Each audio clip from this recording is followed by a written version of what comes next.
ஜியோ நிதிச் சேவைகள் நிறுவனத்தின் துணை நிறுவனமான ஜியோ பைனான்ஸ் லிமிடெட் முழுமையான டிஜிட்டல் பத்திரங்களுக்கு எதிரான கடன் தயாரிப்பை அறிமுகப்படுத்தியுள்ளது. இதன் தலைமை நிர்வாக அதிகாரி குசல் ராய் ஆவார். பங்குகள் மற்றும் மியூச்சுவல் ஃபண்டுகளுக்கு எதிராக 1 கோடி ரூபாய் வரை கடன் பெறலாம்.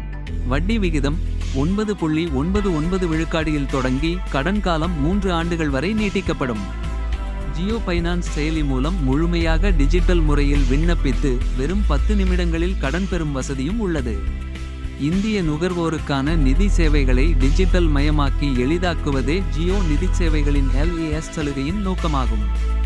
ஜியோ பைனான்ஸ் செயலி சேமிப்பு கணக்குகள், UPI பரிமாற்றங்கள், காப்பீட்டு தீர்வுகள் மற்றும் முதலீட்டு கண்காணிப்பு உள்ளிட்ட பல்வேறு நிதி தயாரிப்புகளுக்கான மையமாக செயல்படுகிறது.